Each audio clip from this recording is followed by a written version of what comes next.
Welcome to the Meta Behind Relationships. This is your host, Gaylon McDowell, and we're here to have a great conversation today about healthy communication. Many people often don't recognize how they show up in space. In other words, how they are interacting with other human beings. And therefore, because they aren't aware of how they show up, often communication breakdowns can happen.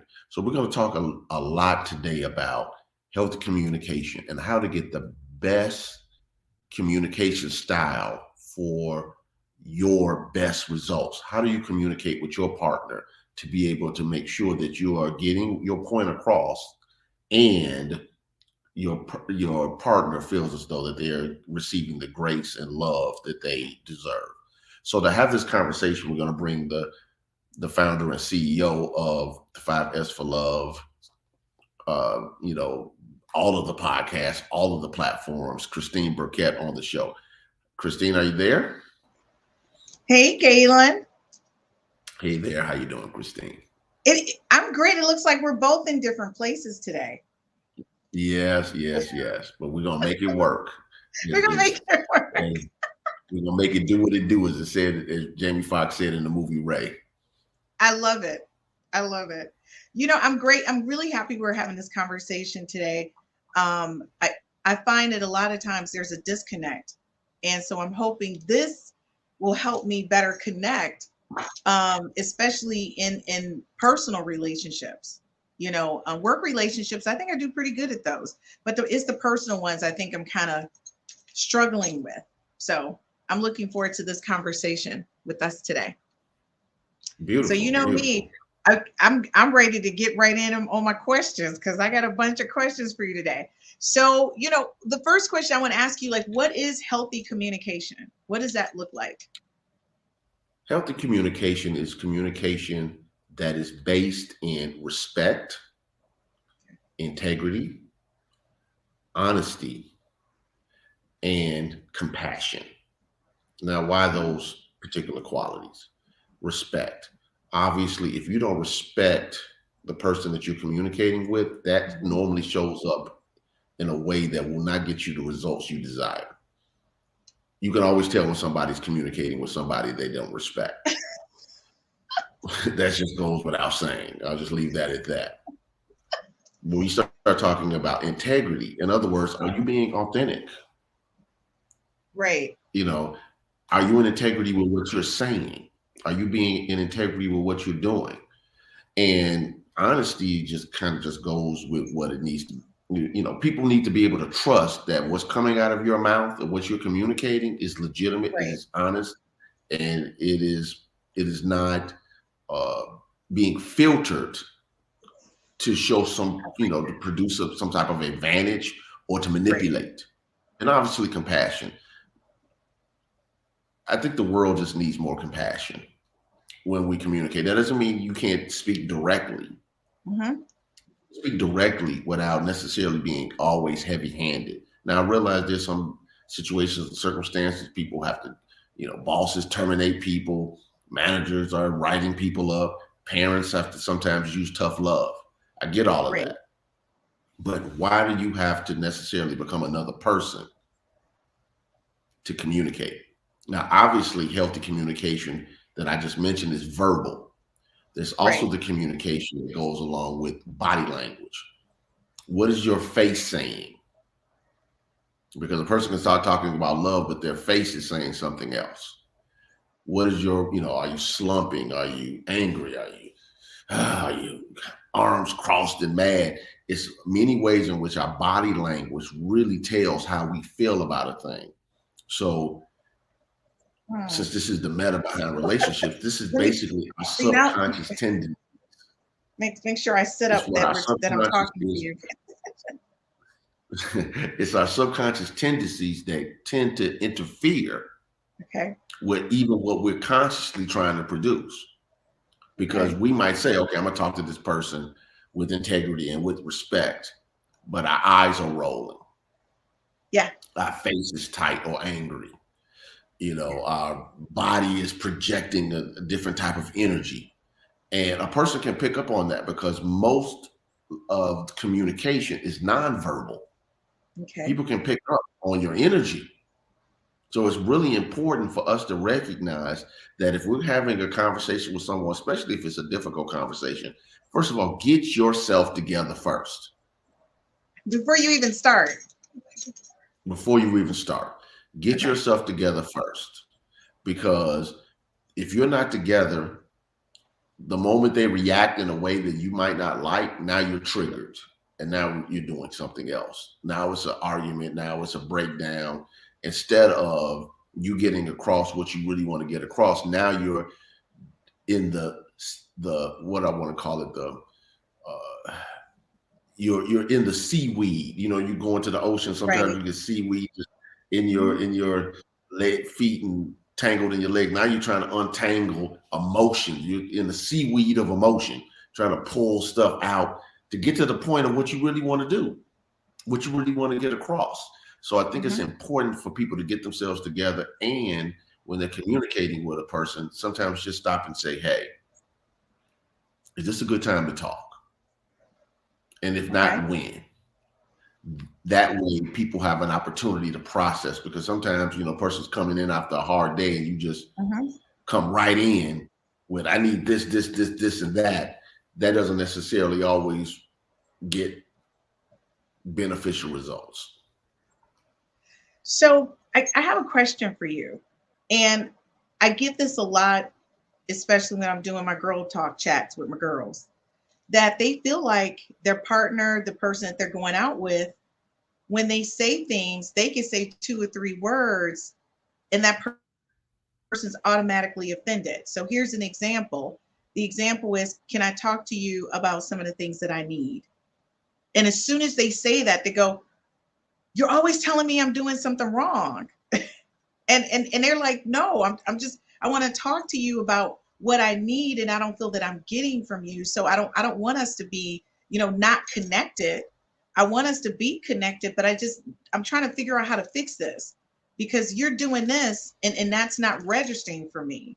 So I'm trying to, give you, may I say, the little droppings, the hints to what the best way to talk to me or make me feel loved or appreciated, and you're not hearing me. So how do you talk to a person who automatically thinks everything you say, you're basically saying that you're I don't know, making them feel like they're inadequate when you're not. Okay, well, I think it's a couple of things that can be done with that. First of Okay. all, that just tells me that there's a general breakdown of communication in that relationship right off the bat. Okay. So this could be tackled a few ways. The first way is go to that your girlfriends could go to their partners and say, I really want to make sure that you are receiving what you need from me in this relationship. And I want you to communicate with me what it is that you feel as though you need and what you feel as though you might not be getting right now. And let's see what we can do to make sure that you feel that you are fulfilled in this relationship.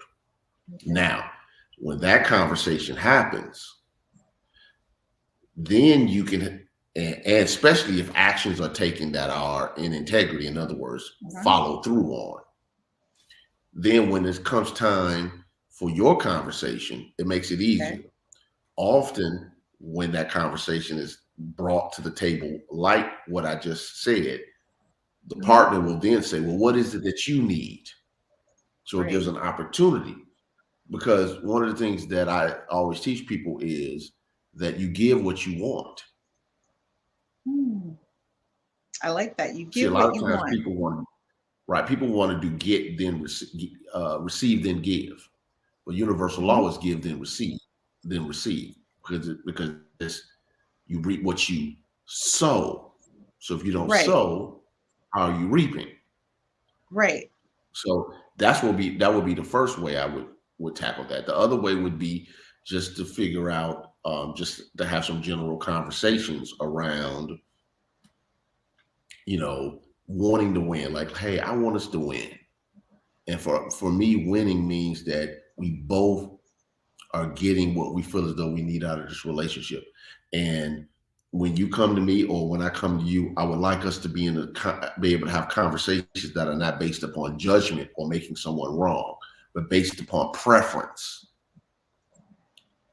Because preference is different than judgment. Judgment lands differently. You aren't doing things, and you don't know what might be triggered when someone says you're doing something wrong, because now that pulls up childhood stuff, parents, grandparents, siblings, school, all kind of stuff, old relationships, all type of stuff. So I often tell people, when two people get together, it's not just two people, it's the two people and their past. Exactly. Yes. Many times clashing. All right, because people have unconscious, unresolved issues. And if something is presented improperly, then there could be a breakdown. Now, the last thing would be simply this. As you've heard me say this a million times, Susan Taylor, who used to be the editor-in-chief at Essence Magazine, which is out of print, but she wrote in her book, everyone is not healthy enough to have a front row seat in your life. And sometimes that's the real answer. That sometimes people are wanting people to deliver what they don't have the bandwidth to deliver. And that's okay. And that's okay. It doesn't mean that they're horrible people, they're wrong or whatever, but at their current stage of understanding and awareness, they don't have the bandwidth. And that means that you have to make a decision. Right. Well, guys, you heard it first. Sometimes you just have to make those decisions and you just got to cut it. We'll be right back after this quick commercial break. And if you're the person that's being cut, just know that you might not have a bandwidth. That's it. It's not you and it's not them. It's an issue with the bandwidth. We'll be right back.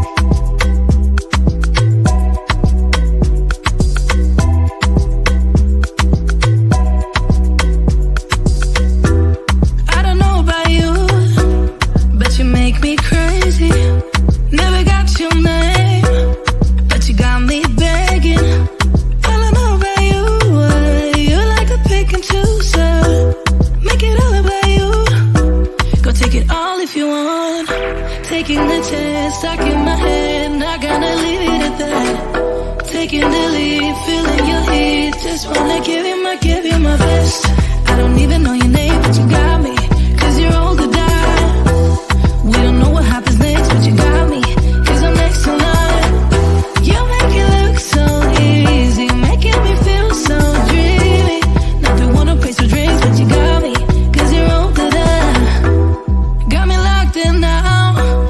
Go ahead and take a shot. Do you really want me? Maybe you're just... Hey guys, welcome back. And if you're wondering, why does Christine have a coat on? Because I just got to the hotel and the room is cold. So I got a coat on. That's all. Other than that, I probably wouldn't have this coat on. So, Gaylon, I think that whole first conversation, it's like, how do you level set it? Especially when you're trying to get to know someone. Like, how do you level set a conversation when you're trying to get to know someone? And because, like you said, when you meet somebody, everybody's bringing their stuff, and you don't know that something that you're about to say is going to trigger them because it's a new relationship. So how do you work through that? Well, one of the things I often tell people is to learn first how to trust your intuition. People don't pay attention to when when their intuition is saying, go forward, pause, and get away. Sometimes it's go forward. Sometimes it's pause and pay attention. Sometimes it's stop and you need to leave. So what I often tell people is first, step up on your meditation game. Learn to get still, sit with yourself, sit with your energy, sit with your own mind, and get to a space to where you are consistently centering yourself and paying attention. Okay. Many times our intuition will come through what we call, the gut feeling.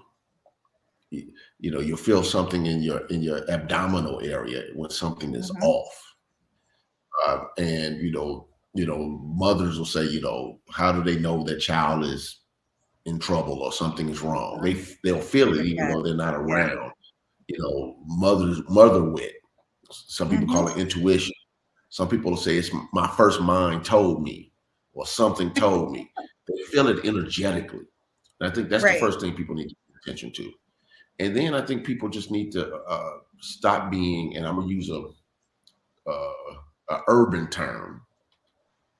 People have to stop being so thirsty to be in a relationship. Sometimes people are so thirsty they don't pay attention to the red flags. They want what they want, and they'll drive past every red light because they want what they want. And then on the back end, portray themselves as a victim because they didn't pay attention to the red flags or their own intuition. Now that we have that out of the way, then you're dealing with, again, communication. Make sure that you're communicating in an authentic way and that you're asking questions. But I think, especially when you're dealing with a person, some people are more introverted than others. So they are not necessarily always good at pulling up and pulling out the information that they need. Some people are detached from their emotion. So sometimes that can be a situation and circumstance as well. So I think sometimes it's necessary just to build, as you're dealing with the attraction part, the friendship part. Okay. Because, the attraction part, I often tell people you can't control who you're attracted to, but you can control what you do with your attraction. Attraction is normal and natural. It's a magnetic thing. But start paying attention to your attraction and what you're attracted to, because what you're attracted to might not be healthy for you. People have a type, but is your type healthy for you? For you. Why do I feel like you're talking to me right now? Look, I'm moving. Look, Gaylon, I'm moving myself off the hot seat. Look, right now. So, what is the context of communication?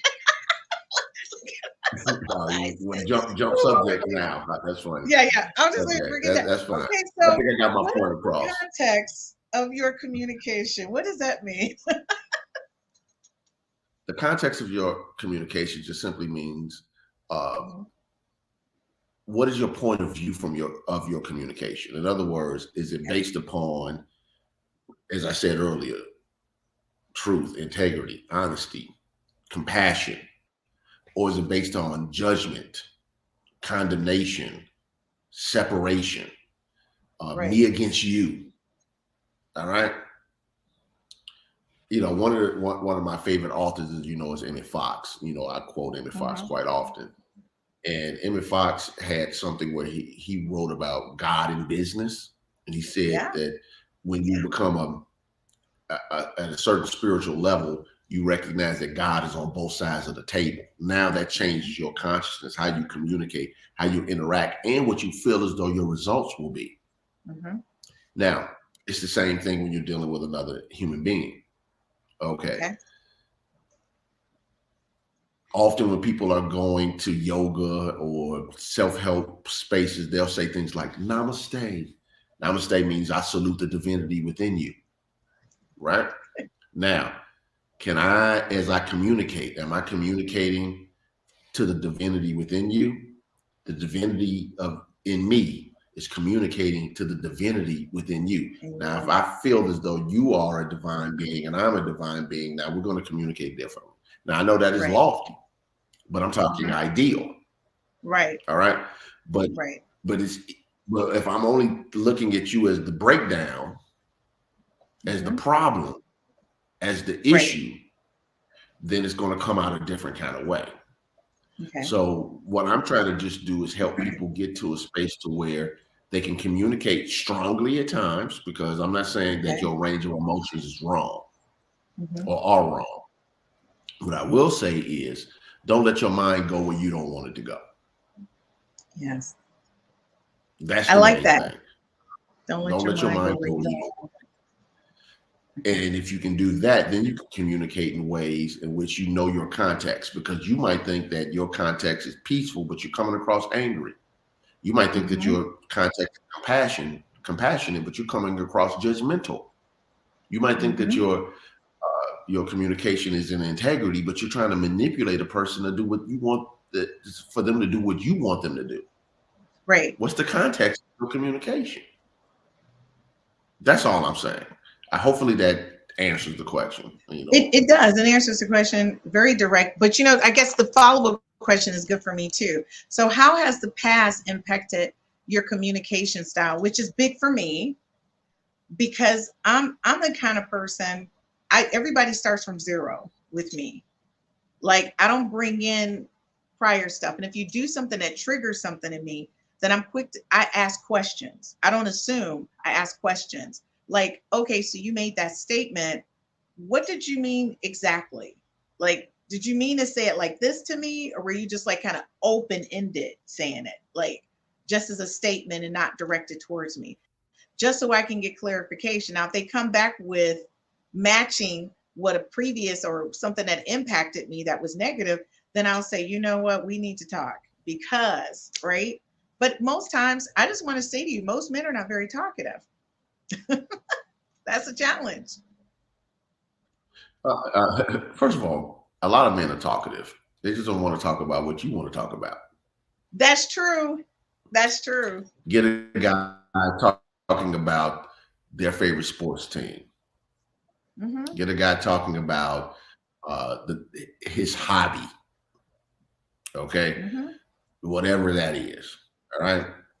So you can, one of the, for instance, my Kung Fu teacher was an extreme introvert, but get him talking about karate, Kung Fu, weapons, Qigong, iron body techniques, iron palm, samurais and ancient warriors, anything that is connected to Japanese or Chinese culture that's connected to martial arts, the Tao, Buddhism, meditation, anything. He could talk for hours. But if you saw him on the street, you would, in regular human interaction, you would say he is exceptionally quiet. No. Okay. People love to talk about what they like to talk about. That's true. Okay. Now, as far as the past is concerned, everybody has a past. Okay. Unfortunately, many people have put their past into their future, and they live into their past. It's like driving a car and only looking in the rearview mirror. But the problem is we don't realize that we're doing it. It's unconscious, it's subconscious. Therefore, your past, if not cleaned up, can affect all of your human interactions, all of the things you do, your money, your health, your relationships, whether intimate or friendships, your work relationships, everything. And you might not even realize that it's happening. the Dr. Phil used to say something. This is a paraphrase, but he would say something like, "The best indicator of future behavior is past behavior." Mm-hmm. And psychologists know this. That's why when you sit down or meet with them, the first thing they start asking you is about your past. Yep. Because they're trying to get a baseline. Yeah. To determine why you behave the way you behave. The way you do. Now, that should be a clue. Because here's the thing. Most behavior that happened by age 7, 8 years old is very ingrained, and we don't even realize it. Right. Therefore, we live it out without realizing it. So what I try to teach people to do is get connected to the space to where you're making conscious choices very deliberately, consistently, and persistently to substitute, to eliminate and then substitute old beliefs, old mental patterns, old emotions, and then things that work. Does that make sense? It does. So this is where I get very concerned about things. I think when you have one person working in that space and the other person in the relationship is still living in that old space, I think it kind of lends to what you said before. Like, you just got to know you're going to have to call it. At some point, you have to realize that unless that person is willing to go through counseling to kind of address some of those issues, then it's not going to work. Like, I personally dated a person who felt consistently they had to tell me what a great person they were. Always. I didn't ask. It wasn't solicited. I never questioned whether or not they were a great person. They just reiterated and was like, I am like no other person you've ever been with. I'm like the best. I'm like, are you selling me or yourself? Like, I was already sold the first time you said it. Now we're in the middle of a repeat performance and I'm not understanding why. So in that case, I kept saying, well, am I saying something to make this person feel that they have to constantly reassure me that they're the greatest? Like, I just didn't understand that. And I think the downfall of our communication was that whatever I said after that was taken as a negative. And that was just a weird thing for me. I didn't even know how to handle it. Well, it could be narcissistic. He could have some narcissistic personality traits. That's possible. Okay. The other thing could be when a person doesn't feel valued. I'm not saying that was legitimate or not. When a person doesn't feel valued, they can try to improperly at times say in their own sometimes broken way, I'm a good dude and I deserve better. And instead of just saying, I'm a good dude and I deserve better, it comes across differently. Yeah. But again, most people are not necessarily have been trained in good communication. You know, I've often said, you know, it's amazing that I had to learn about the Alamo in elementary school, but I didn't learn critical thinking. I didn't learn communication styles. I didn't learn personality traits, things that would have actually helped me as an adult. But I know about the Alamo. And that's, I think we're missing a lot in education, past and present, in relation to how we effectively become adults. Folks, we're going to be right back after this commercial break. And we come back, we're going to talk about how do you improve your communication with your partner. Obviously, if you're watching, you know that I need to work on that. So I don't have my sticky notes with me today, folks. I'm not at home. So I'm going to have to rewatch this with you. Trust and believe, because Christine has to know why something isn't working. We'll be right back after this quick commercial break.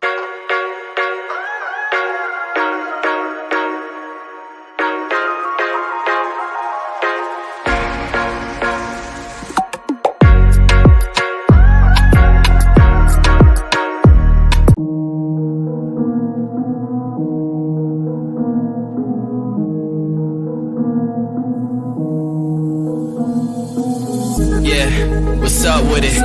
Do it cause I love it and I stuck with it. We ain't with the subbing in the cut with it. Please none of the talks, I heard enough of it. Like, what you gonna do? Where you at? Who you with? You ain't really about this, don't talk about it. Really on the move, on the map, never slip. Keep your hands to your lips, don't talk about it. Real eyes, realize all the time. Stand on it, if we said it, we don't walk around it. Loose lips, ain't ships, red cup, blue strips, new phone, who this? No, we don't allow it. Really on go, I don't know what's an off day. Now we on road, came from smoking in the hallway. Now we got shows, boys feeling like Broadway. Always look both ways, even on a crossway. Driving down Cross Bay, out town Barclays. Really on big things, came up a small way. Championship rings, baby, that's a ball game. Oh, she want a little bag, baby, that's small change. Yeah, that money talk. If we ain't cool, then cut me off. No breaking news, don't run your mouth.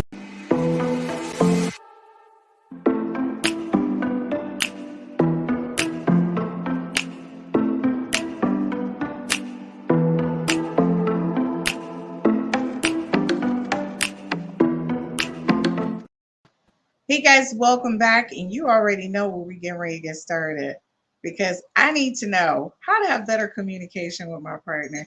Like, Gaylon, I'm going to tell you that is a big to-do for me. Well, how to improve it. Yes. So I think that one of the things that we have to do is get feedback. Feedback is not always, what's the word I want to use? Feedback is always good, but it also has to be filtered, because some people are also giving you their filtered response. But feedback is good, because it's good to know how what you're doing is landing, and also create a framework to where everybody's just not walking around as a sensitive button to be pushed. Some people's buttons are so far out from them, you can't help but bump into them and push them. So what I would say is something I said in the previous podcast from last season, something I got from Jack Canfield, which is go to your partner and say, how has our communication, been this week or this month or whatever, from a scale from 1 to 10. And if it's not a 10, how can we get it there? Now, again, this doesn't mean that everybody will always be functioning in perfection. But what it does do is it allows people to know that you are aware and connected to them, that you're thinking about how to best communicate with them, that you're thinking about them. People want to know that you're thinking about them when they're not in the space, or that you're concerned about their well-being or the health of the relationship. And I'm a big believer that nothing can be healthy if you don't put the energy and time in it. So that's part of it. Right. Healthy communication is also making sure that you block out time. Right. That's specific for that person. And when I say specific, that means that when the phone calls come, hey, I'm with my partner. Is this an emergency? If not, I can hit you back. But you can't say this is your time. Then the text messages start, the DMs start, the phone calls and the emails. And wait a minute, let me just stop. Dedicated time with your partner matters. Date times, Netflix time, whatever that might be. Just make sure that you have mapped out time for your partner. It develops healthy communication. Many times when people go out to dinner, and I notice this when I go out with my wife, that people are on their phones and they're not talking. They're sitting at a dinner table. They're not communicating. Well, how can you connect with someone, all right, in an intimate way, and you can't even have a real conversation with them without being distracted by what everybody else is doing? So if I'm the priority, right, treat me like I'm the priority. That's healthy. If I'm the priority, treat me like I'm the priority. Because look, when you have people that are busy, I have a type, what I have to do in the world means my life can change. I just told, my staff this last week, as a minister, I can have my week planned out. Somebody goes to the hospital. Somebody makes their transition. Somebody wants to commit suicide and they have to be talked down. Somebody's marriage is about to break down, and I have to, stuff happens. So because of that, I have to have flexibility in my schedule.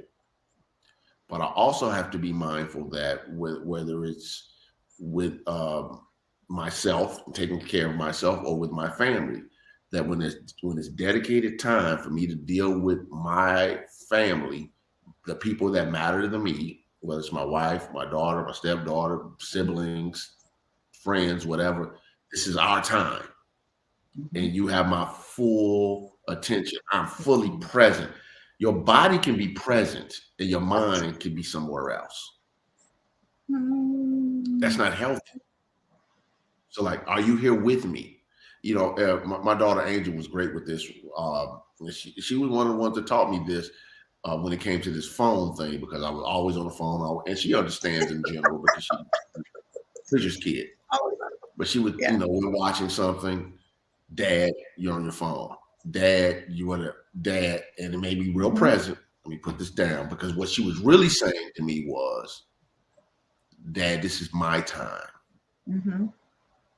And I got real present to that very early. So she wouldn't have to say that to me, to where if she wants me to do something with her or watch something with her, she had my full attention. And often that's not the case.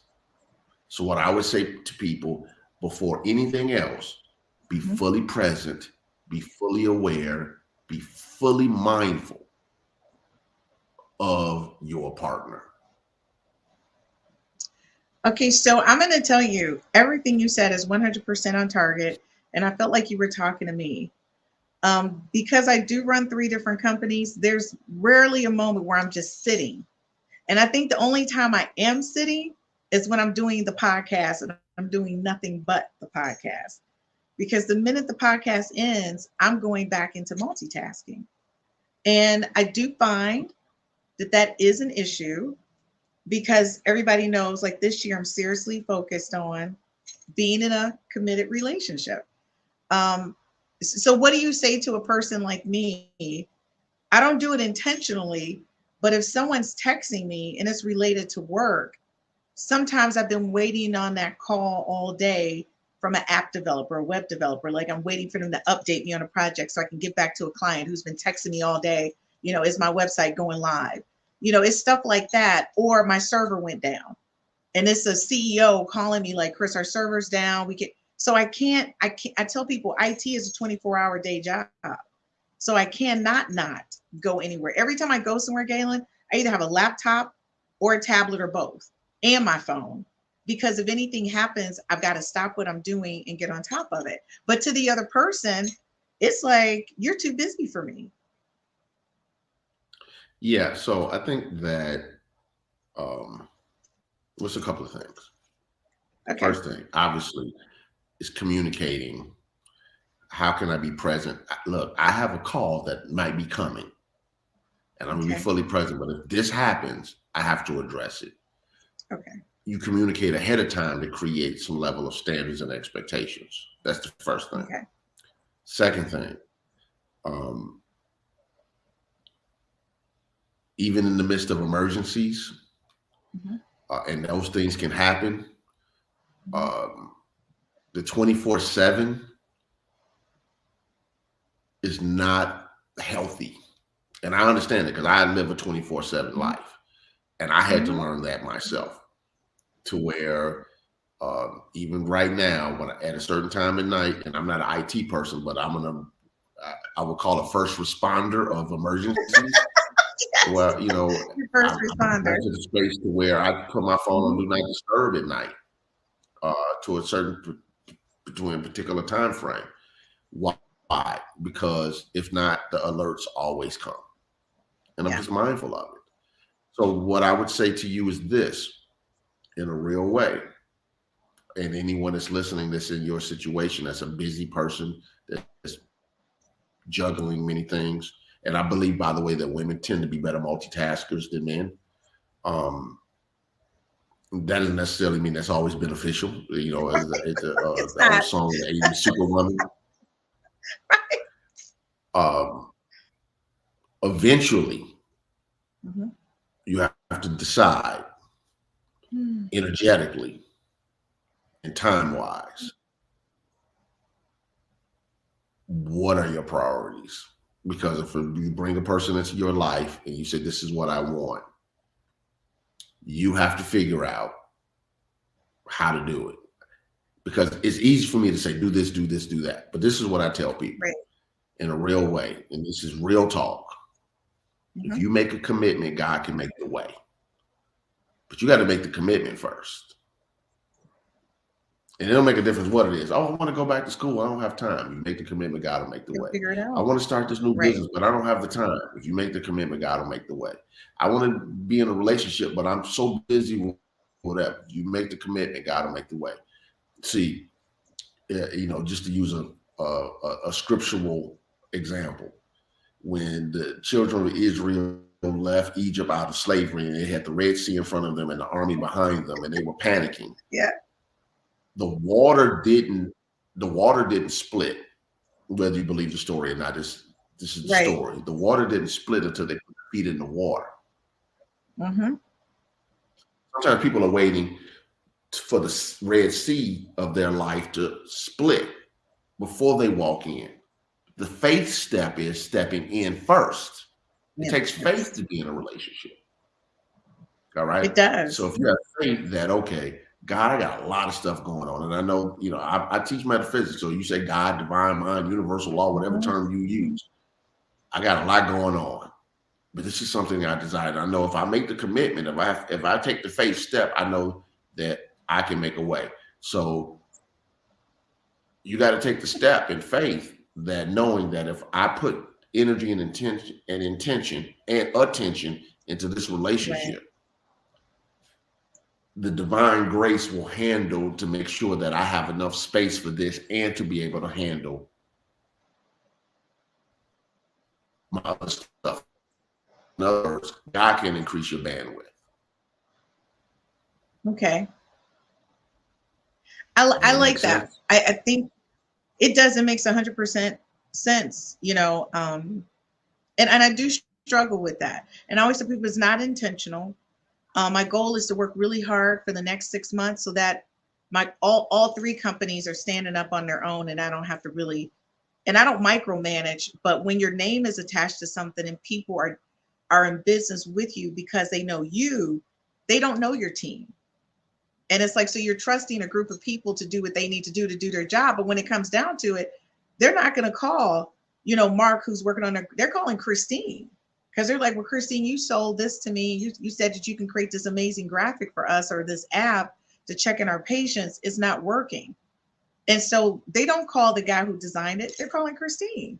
So it is. And I try to tell people, you know, when you have a business and you work this hard, it's never intentional.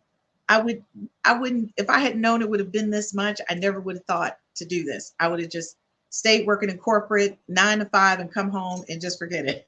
I love what I do, but it does take a lot out of you and it takes a lot of your personal life and it's very demanding. And it's hard. But one thing that I did learn, because we talked about this probably about, you know, maybe about 6 months ago, when it came to my son, I now 100% Sundays is our day. So if he breaks it, that's one thing, but I never break it.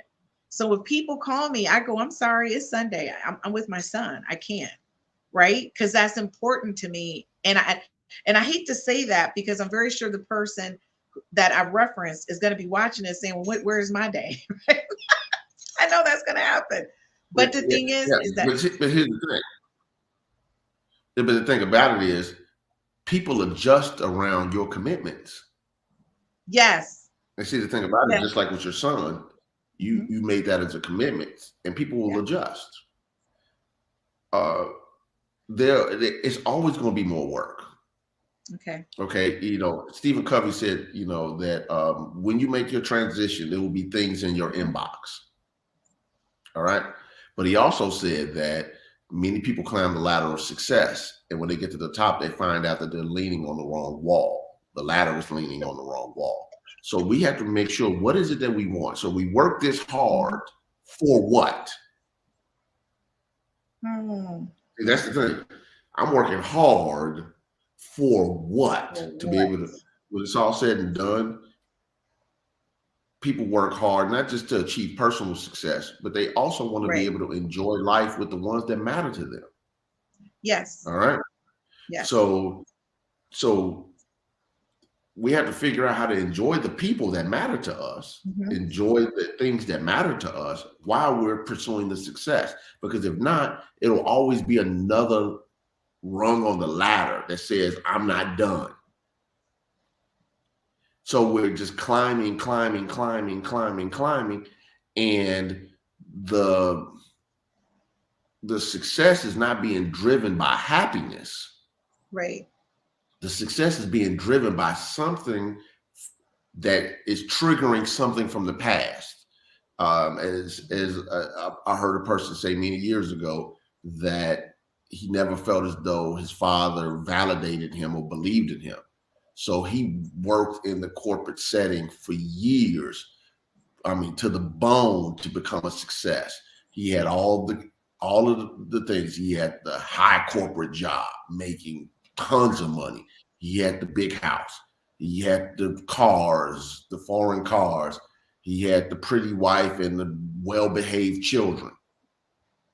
He had respect in his field, but he wasn't happy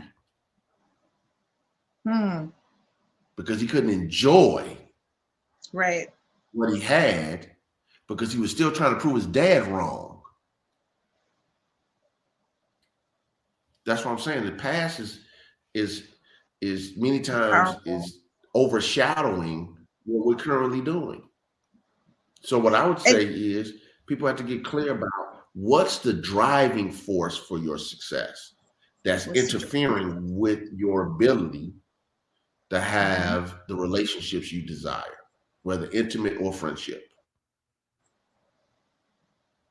Hopefully that makes sense. That does make sense. And so for me, the question that kind of combos with that is, it's a blind spot, right? In everybody's communication. And I 100% know what mine is. I know what it is. And I work on it daily. I really do. Okay. But I don't know if people know how to identify for themselves. Well, let's use the analogy of a car. Everybody knows that your side view mirrors have blind spots. If a car's too close to your car, you won't see it. So even though you have the rear view, two side views, when you say you're turning left, you look at your side view mirror, it looks clean. But we've been trained to take a look, sometimes a double look, to make sure that we can make that turn. What it means is you have to be very aware that you, along with everyone else, has mental and emotional blind spots. So that's the key. We've learned how to do it while driving. So we can be listening to our favorite song on the radio. We can be having conversations with people in the car, and we'll still side view mirror, take a look over our shoulder to make sure that we can make that turn, because it's been ingrained from habit. So habit is, let me stop and ask myself, what's driving this behavior? Why do I believe that? Why did I say it like that? Why am I behaving like that? Why do I feel like this energetically? And you start contemplating on those things. And the more you bring it to your own contemplation, and then you create the habits of stopping yourself, because the first thing is stopping yourself. Becoming aware. And then it's putting the habits. So it's 4 stages. And this wasn't the homework I was going to tell people about, but let me just say this. What's the name of the book? Because I believe in it so strongly. It's a book where the guy, you mean for the homework tonight? Unity minister. He's a unity minister, and he does the thing where He has you wear the wristbands. Yeah. Not about complaining. No complaints. Complaint-free world. Oh, I know who you're talking about. Yeah. I'm trying to come up with the name world, I think it is. Mm-hmm. Will something. And he a complaint-free world by Will Bowen. That's the name. That's the guy. And he talks about it in 4 stages. He talks about unconscious, right? Okay. Mm-hmm. And this isn't how he teaches it exactly, but I'm just giving you the gist of it. Where you're unconsciously incompetent. Now you're consciously, then you go from unconscious incompetence to conscious incompetence. I know this is a problem. This is a blind spot. Right. All right. Now you go from that to conscious competence. I'm paying attention, and I've built some competency not to react the way I used to react. And then you get to unconscious competence. Unconscious competence means that you've done it enough to where now it's habitual, it's subconscious, and you don't have to think about it anymore. You do it immediately. You do it automatically. So the way he trains people to do it is he would have people wear this wristband, rubber band or whatever. And every time you complain or it's basically complaints, judgments, throwing shade at people, for instance. Right. Excuse me, every time you do it, you switch the wristband from one wrist to the other. The idea is, and you would have to read the book to get the whole context, is to go 21 days without removing the wristband. And I tell you, when I did it, and I didn't make all 21 days because what I discovered was, even though I'm not a complainer, I have subtle shade when I say certain things. And I didn't realize it until I did it. I didn't make all 21 days. I'm gonna be honest, I didn't do it. And I was in a lot of effort. Now, it's not thinking it, it's just saying it, but just being careful of what you say. You know, how can you be watching a basketball game and throw some shade at somebody and not even realize it? Right. Driving down the street, like, what's going on with that? What if you don't even realize it? Switch the wristband. When you first start an exercise like that, you can switch it 50 times a day, literally. I was gonna say you get 7 days going and then you throw some shade or you complain, or like for instance, a complaint isn't all my telling the waiter your soup is cold. The complaint is all the conversation that comes after you tell the waiter, or not telling the waiter at all, but you just don't sit there and complain about the food not being the way you want it without taking action to address it. Taking constructive action is not complaining. Right. So that's a great exercise if anybody wanted to do it as a couple, to say, let me get this Complaint-Free World book by Will Bowen and get the wristband thing that he sells, or use a rubber band, and see if you can live with another individual and make 21 days. That would be an awesome homework assignment. All right, so folks, we'll be right back after this commercial break. And while we're on commercial break, you need to think about that Will Bowman book and getting that band. Let's see if you can make it 21 days. We'll be right back after this commercial break.